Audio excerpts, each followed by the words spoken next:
হাতে হাতকড়া, কোমরে দড়ি আর গায়ে বাংলাদেশের জার্সি পরা সেই কিশোরের কথা মনে আছে? কিশোর ফায়াজকে যখন পুলিশ আদালতে তুলছিল, তার চোখ থেকে যেন আগুন ঠিকরে পড়েছে। রংপুরের আবু সাইদের বুকে গুলি লাগা দৃশ্যের পর ফায়াজের হাতকড়ার ছবি আলোড়ন তুলেছিল সারা দেশে, ব্যাপক প্রভাব ফেলেছিল গণ অভ্যুত্থানে। ঢাকা কলেজের শিক্ষার্থী হাসনাতুল ইসলাম ফায়াজের সাথে কথা বলেছেন সহকর্মী মনিরুল ইসলাম। কালার এক্সপার্ট, জর্জ স্যাপ এবং মাইল্ড অন হ্যান্ডস টেকনোলজি সমৃদ্ধ অরিক্স ক্রিস্টাল ওয়াশ আপনার লন্ড্রি এক্সপার্ট। হাসনাতুল ইসলাম ফায়াজ। ঢাকা কলেজের বিজ্ঞান শাখার শিক্ষার্থী ফায়াজকে আদালতে তোলা হয় ২৭ জুলাই। যাত্রাবাড়ি এলাকায় আন্দোলন চলাকালে পুলিশ সদস্য হত্যায় আসামি করা হয় তাকে।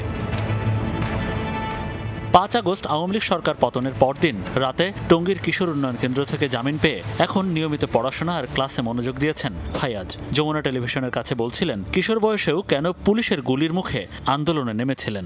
শহীদ আবু সাইদ এবং শান্ত, যারা প্রথম দিক দিয়ে আপনার শহীদ হয়েছিল, সেই বিষয়টা সত্যি আমাকে অনেক বেশি আবেগ আপ্লুত করেছে এবং আমি বাসায় অনেকবার কান্না করছিলাম।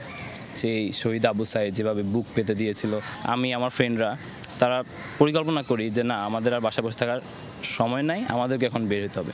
ফায়াজ জানান, শুরুতে তাকে যাত্রাবাড়ি থানায় ধরে নিয়ে যাওয়া হয়। পুলিশ হত্যায় স্বীকারোক্তি দিতে ২ দিন থানায় রেখে করা হয় নির্যাতন। এরপর ডিবি কার্যালয়ে নিয়ে আরও ২ দিন রাখা হয়। পরে ২৭ জুলাই নেওয়া হয় আদালতে। তারা প্রথমে আমাকে ধরে আপনার পুলিশের সাথে হাত বাঁধেছে। ঊর্ধ্বতন কর্মকর্তারা তারাই আমাকে মারছিল। প্রথম বাড়িটা খাওয়ার পরই আমি অনেক বেশি সেন্সলেসের মতো অবস্থা হয়ে গেছিল। তো বাড়িগুলো দেওয়ার পরবর্তীতে আস্তে আস্তে তারা আমার যে পাকে আপনার উপর করে আমার পায়ের গোড়ালিতে আপনার বাড়ি দিছিল অনেকগুলা। তারা বারবার খালি ভিডিও অন করতেছিল আর আমাকে বলতেছিল যে বল তুই এটা করছিস।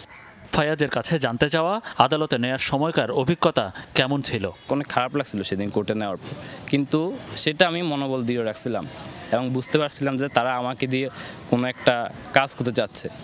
তখন আমি এই দৃঢ়তাটা আমার মধ্যে রাখছি যে যত যাই হোক, এই যে দেশের জন্য যে কাজটা করতেছি, এই কাজটা কখনো বৃথা যেতে দিব না। তখন সেই মুভমেন্ট নিয়ে আমি ওইখানে আগাচ্ছিলাম। যখন আমার বাংলাদেশের জার্সিটা গায়ে পড়া ছিল, ওই মুভমেন্টটা নিয়ে আগাইছিলাম এবং কিছু তারা আমার রশি বাঁধছে এবং যেই কেসটা লাগাইছিল হাতে, ওইটা অনেক শক্ত করে বাঁধছে। হ্যাঁ, হাত করাটা অনেক শক্ত করে বাঁধছে, আমি না আইতে পারতাম না কিছু। আন্দোলন তো সফল, এখন কেমন বাংলাদেশ দেখতে চান কলেজ পড়ুয়া ফায়াজ? আমার যে ভাইরা, আমাদের ফ্রেন্ডরা যে এত শহীদ হয়েছে, আমরা হয়তো জেলে গিয়েছি, আমরা হয়তো একটু কিছু একটা অংশ করছি, কিন্তু তাদের তো পুরো জীবনটাই ত্যাগ করে দিয়েছে। সেই জায়গা থেকে আসলে বলতে চাই, তাদের ত্যাগটা, তাদের যে ত্যাগ, এই স্মরণটা, এটা সবসময় আমরা রাখতে চাই। বাংলাদেশে সবচেয়ে বেশি এখন সংকট যেটা, সেটা হচ্ছে বুদ্ধিভিত্তিক সংকট। দক্ষ প্রকৌশল হিসেবে নিজেকে গড়তে চাই। আল্লাহ যদি চান অবশ্যই হব দক্ষ প্রকৌশল, আর যদি নাও চান ইনশাআল্লাহ দেশের উন্নতির খাতিরে আমি আমার সর্বোচ্চটা দেওয়ার চেষ্টা করব। অনেক ধন্যবাদ। আমরা হাসনাতুল ইসলাম ফায়াজের সাথে কথা বলছিলাম। এই যে তাদের যে ত্যাগ তিতিক্ষা, ভবিষ্যৎ বাংলাদেশ সরকার এখন যারা আছে, দায়িত্বে যারা আছে, এই ত্যাগ তিতিক্ষার এবং তাদের যে আদর্শ, তাদের যে ইচ্ছা উদ্দেশ্য, সেই উদ্দেশ্য অবশ্যই মাথায় রেখে ভবিষ্যতে তারা এই দেশ পরিচালনা করবে। মনিরুল ইসলাম, যমুনা নিউজ, ঢাকা।